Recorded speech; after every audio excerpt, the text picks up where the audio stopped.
importante por su supervivencia. Nos angustia mucho en nuestro programa tener que siempre estar dando estas noticias realmente catastróficas, de verdaderas aniquilaciones humanas a otras especies con las que convivimos en el sistema, pero también nos importa aprovechar esta tragedia para dar una perspectiva un poco más global de qué manera estamos encadenados, por ejemplo, con la ranita del Loa, con la ranita del norte de Darwin, en general con los anfibios, que es algo que a los humanos nos cuesta ver. Esta evaluación global de los anfibios nos permite tener un precedente y marcar una línea respecto de los enormes y urgentes cambios que necesitamos como sociedad respecto de la protección de las distintas especies de anfibios en Chile y en el mundo. Por eso hoy día queremos tener una conversación más en profundidad con uno de los grandes expertos en Chile respecto a esta materia, que es Claudio Assad, que como ya comentamos participó de este informe y siempre ha sido nuestra medallita de oro para hablar sobre ranas y salud global de los ecosistemas. Gracias por estar con nosotros, Claudio. Gracias, Paloma, por la invitación. Cuesta, cuando uno no es un experto en anfibios, solidarizar de manera profunda con unos animales con los que más encima no tenemos una relación tan próxima como nos podría ocurrir con los perros, ¿verdad? Como estos además viven mitad en el agua, mitad en la tierra, tienen una piel cartilaginosa que a muchos les da cosa. Los anfibios en general no son muy populares entre los humanos, nos dan miedo, las serpientes nos dan miedo, los cocodrilos, etcétera, ¿no? Y por lo mismo quisiera como partir con esta pregunta muy general, que es, ¿de qué manera nuestra vida está encadenada con la vida de los anfibios? Sí, es verdad que los anfibios no son las especies más populares del planeta, y cuando hablamos de conservación, típicamente hay un sesgo hacia mamíferos, y mamíferos muchas veces son parecidos a nosotros, el oso panda, las ballenas, etc. Pero hay un concepto que es importante, que todas las especies del planeta, del tamaño que sean, la forma que sean, el color que sean, son importantes. Han estado en el planeta mucho antes que nosotros los seres humanos, ¿cierto? Millones y millones de años. Y gracias a todas las especies es que nosotros tenemos el planeta Tierra. Todo depende de la biodiversidad, ¿cierto? El aire que respiramos, el agua que tomamos, ¿cierto? Los alimentos, y en eso se basa la economía del mundo, ¿cierto? Y en particular los anfibios son importantes porque los anfibios son un grupo que depende mucho de los ecosistemas de agua dulce. Estamos en una crisis global que se manifiesta de muchas formas, entre ellas la crisis de agua, ¿cierto? Y los anfibios son muy importantes porque cuando desaparecen los anfibios, ellos son muy sensibles, por ejemplo, a la contaminación del agua, porque tienen la piel permeable. Entonces, cuando un agua está contaminada, o un río se seca derechamente, como le pasó a la ranita del Loa, estas especies desaparecen. Y eso es un sistema de alerta muy, muy rápido y muy eficaz para saber de que los ecosistemas acuáticos están en malas condiciones, y una alerta para los seres humanos. Y en la cadena trófica, ¿qué rol cumplen los anfibios? Los anfibios son importantes porque conectan los sistemas acuáticos con los sistemas terrestres, ¿ya? Los anfibios tienen esta doble vida, ¿cierto? Que son renacuajos primero, del huevito sale un renacuajo, y de ese renacuajo después por la metamorfosis cambia a un sapo o una rana, que es lo típico. Y los renacuajos son herbívoros, ellos comen plantas, algas que están en el agua. Por ende controlan algunos fenómenos como por ejemplo son las explosiones de algas. Y de insectos. Y cuando ellos pasan a ser adultos se transforman en carnívoros, ¿ya? Y cuando son adultos ellos son los principales controladores de plagas, controladores biológicos de plagas. Plagas que, por ejemplo, pueden transmitir enfermedad a las personas, o que se como transforman... los mismos mosquitos, por ejemplo. Los mosquitos, ¿cierto? O que se transforman en plagas para la agricultura. Sin los anfibios, estas plagas de insectos serían mucho más frecuentes, mucho más intensas, y la vida para el ser humano sería mucho más difícil. Ya, igual hemos tenido aquí en Futuro 360 y antiguamente en Desafío Tierra algunos casos donde veíamos cómo especies controlan a especies y eso nos disminuye, por ejemplo, el uso de insecticidas en la agricultura, etcétera. ¿Ha habido casos en lo que se trate de promover el cuidado de los anfibios para el control justamente de estas explosiones o estos desequilibrios en lo que es ecosistema alrededor de la agricultura? Sí, bueno, en muchos programas de conservación lo que proponen es justamente mantener poblaciones saludables de anfibios para no tener estos problemas asociados a la agricultura, por ejemplo. Y efectivamente los anfibios son muy buenos controladores biológicos. En cuanto a los contaminantes, hay muchos estudios que muestran que muchos contaminantes que se ocupan con mucha frecuencia en la agricultura justamente, a los anfibios les produce efectos, por ejemplo, de cambio de sexo, por ejemplo. Los anfibios son sensibles a ese efecto y nuevamente son una alerta, una bandera roja para decirle a la humanidad si los pesticidas que usamos con tanta frecuencia producen este efecto en los anfibios, entonces esto nos puede estar produciendo posteriormente en los seres humanos. De hecho, hay unos debates súper intensos sobre incluso los tiempos que vivimos hoy en día con respecto a la sexualidad humana, ¿cierto? De que los tóxicos que están en el ambiente pueden ser también uno de los contribuyentes de estos problemas. Ahora, me encantaría avanzar sobre la línea por ejemplo, el caso de la ranita del Loa. Es desolador. Es como que han 12, 15, no sabemos, un grupito que cabe literalmente en una cajita de huevo. Y están en un zoológico. ¿Cuál es la proyección que hace tu campo de estudio y tu trabajo para poder mantener estas especies vivas en lugares que no sean artificiales o eventualmente recuperar el ecosistema original, o directamente tenemos que trasladarlo del Loa a, no sé, a Coquimbo en el fondo? Sí, no, la situación de la ranita del Loa es una situación muy triste y muy crítica. Los últimos 3 individuos están en el Zoológico Nacional, un gran trabajo, no solo del Zoológico Nacional, por supuesto liderados por ellos, pero conservacionistas, el gobierno, ¿cierto?, agencias internacionales.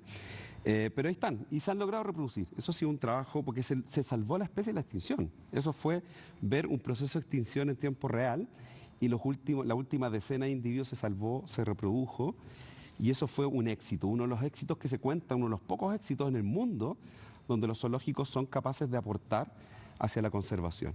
Pero el problema de fondo no se soluciona, porque el ambiente desapareció, ¿cierto? Se degradó, se secó el estero donde vivían, y hoy en día las cientos de renacuajos y ranitas que nacieron en el Zoológico Nacional no tienen dónde poder introducirse. Se intentó, en Calama ya es un sector muy seco, se intentó en una primera instancia trasladar a algunos sobrevivientes a otro estero. Al parecer no sobrevivió ninguno, eso es lo que han mostrado los últimos 2 años de monitoreo, y no hay más, ¿cierto? Entonces ahí entramos a las causas. ¿Por qué esta especie en particular y otras están desapareciendo? Tenemos el cambio climático, que siempre está ahí de fondo, pero en particular es la minería. La minería en el norte de Chile, la minería trae muchos beneficios para nuestro país, ¿cierto? Es uno de los principales motores de economía, sin duda, pero la minería para sus procesos necesita agua dulce, agua que es muy escasa en el norte de Chile. Minería no solo el cobre, el litio, ¿cierto? Y otros minerales, ¿ya? Y entonces, mientras la minería siga ocupando grandes cantidades de agua, que es muy escasa, esto va a afectar a la biodiversidad. Y ese problema no se ha podido solucionar.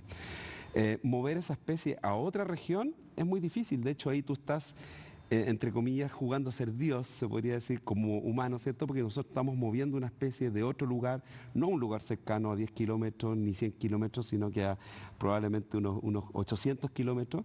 Y eso no es natural, ¿cierto? Entonces eso puede tener otras consecuencias. Entonces, claro, porque introducir una especie en un lugar siempre tiene un impacto. Sin duda. Se come algo nuevo. No es una situación natural.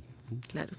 Oye, Claudio, ¿y cómo se ve como súper imposible de resolver este asunto? Y me encanta, antes de empezar esta entrevista me decías como, noto un cambio en la sensibilidad del entorno y del sistema público respecto de los anfibios. Tú te has dedicado toda tu vida, el loquito de los sapos y de la rana. ¿Por qué notas esa sensibilidad y cuál es la esperanza que hay respecto de ella? Siempre en estos estudios, ¿cierto? Hay las dos sensaciones, ¿cierto? La pesimista, porque la noticia importante es terrible, es de que casi la mitad de las especies de anfibios del mundo están amenazadas de extinción. Y esto, ojo, que los anfibios son la punta del iceberg, porque esto es lo mismo que se repite en toda la biodiversidad, y hay otros grupos, corales, las coníferas en las plantas, insectos, hay otros grupos que están pasando por situaciones muy similares, ¿ya? Entonces, uno queda con esa sensación negativa, ¿cierto?, de que, pucha, las cosas están cada vez peor, pero también hay algunos signos positivos. Por ejemplo, este estudio publicado en Nature, lo que indica que hay 120 especies que mejoraron su situación en los últimos 20 años, es decir, han reducido su riesgo de extinción. Son una parte pequeña de las 8.000 especies, de las cuales la mayoría ha empeorado, pero hay 120 especies que han mejorado, y de ellas la mitad ha mejorado gracias a esfuerzos de conservación. Entonces, Las noticias son buenas porque la conservación, cuando es financiada por los gobiernos, por el mundo privado Tiene impacto. y es impulsada también por la sociedad, esto tiene impacto. Ahora el cambio climático en particular, que es una de las grandes amenazas que salió de este estudio, ¿cierto?, como una amenaza nueva y que va a ser cada vez peor para los anfibios. El cambio climático y todo lo que ha llegado a la prensa sobre el cambio climático y lo que se ha conversado, ¿cierto?, eso ha permeado en la sociedad. Entonces eso también es una luz de esperanza, que tanto como el cambio climático, la pérdida de biodiversidad, sean temas por los cuales la población mundial se pueda movilizar a favor. Oye, y la otra mitad de los que se conservan, no por esfuerzos de conservación, ¿por qué se conservan? ¿Por qué mejoran? ¿Por qué mejoran?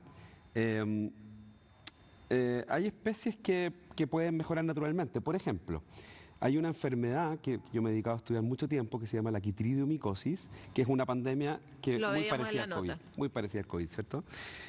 Y que devastó poblaciones de anfibios en todo el mundo, incluido la reinita Darwin acá en Chile.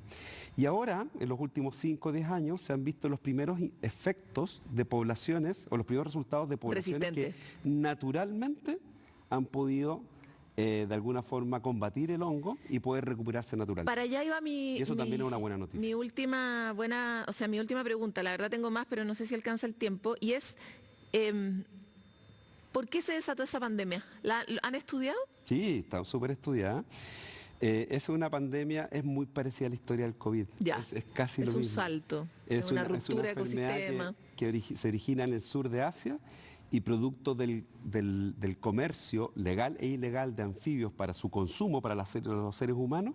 Esta enfermedad salió a todo el mundo en la década de los 60, 70, y Sudamérica es la región del mundo que tiene más biodiversidad de anfibios, tiene biodiversidad en general, y ha sido la región más impactada por esta enfermedad. Ahora, Asia, pucha que hacen mal las cosas, parece, ¿no? Es que Asia tiene una cosa objetiva que contribuye mucho a esto, que es la densidad de población humana. Y sumado culturalmente hay una cultura de comer mucha fauna silvestre. Esos dos elementos sirven como combustible para que las enfermedades emergentes, no solo de fauna silvestre, sino que también de seres humanos y animales de producción, puedan surgir con más facilidad en esa región Y del este mundo y hongo después diseminar. se diseminó, o sea, en el fondo, ¿qué? ¿Traficando ranitas? Es la principal forma por la cual se diseminó de forma entre continentes. Sí. Para comer, Sí. Claro. Consumo de ancas de rana. claro.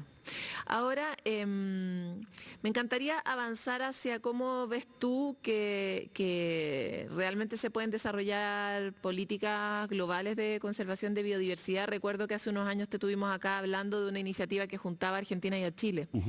Entonces, ¿cómo ven y cómo están hablando en el mundo científico que debiera organizarse la conservación a nivel global, sobre todo cuando los impactos son tan globales, se diseminan de manera tan rápida, etcétera?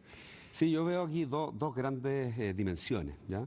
Una es la de los gobiernos, ¿cierto? Es decir, que los gobiernos efectivamente, y con cambio climático han habido signos bastante alentadores en ese sentido, que los gobiernos tomen decisiones y tomen políticas de Estado, ¿cierto? Que transgredan la barrera del gobierno, ¿cierto? Y que se transformen en políticas de 10, 20 o ver el futuro, ¿cierto?, de los países en 50, 100 años, ¿ya? Ahora, la otra dimensión somos las personas, ¿cierto? Las personas podemos incidir en cómo elegimos a nuestras autoridades, ¿cierto? Es decir, el voto es importante, las democracias son importantes y eventualmente poder elegir representantes que estén preocupados de los temas ambientales es algo positivo, pero también las decisiones que tomamos las personas en el día a día, ¿ya? Por ejemplo, este estudio vuelve a confirmar que la principal amenaza a los anfibios en el mundo es la agricultura, ¿ya? Es decir, lo que comemos nosotros, por supuesto que tiene es un efecto importante en la conservación de la biodiversidad. Hoy en día, por ejemplo, yo realmente con mis estudiantes converso sobre el vegetarianismo o el veganismo. Sí, sin duda a nivel de cambio climático, dietas basadas en vegetales son mucho mejores que las dietas basadas en carne para combatir el cambio climático. Pero no cualquier planta, ¿cierto? Si es producida con agricultura convencional que usa pesticidas, verduras o frutas que son transportadas de un continente a otro, eso tiene una huella de carbono gigante, pero en particular la agricultura convencional tiene un impacto grandísimo también en la biodiversidad y en particular en los anfibios. Por lo tanto, empezar a seguirle la huella también al mapa de de insecticidas y químicos usados en nuestra agricultura podría ser una buena Es línea. importante. Te quiero agradecer por esta conversación, Claudio. Gracias, Paloma.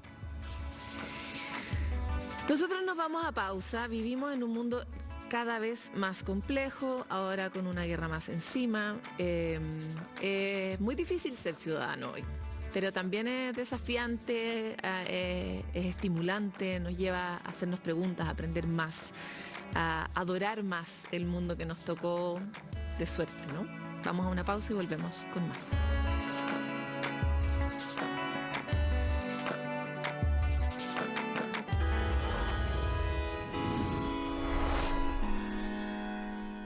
Estás viendo Futuro 3.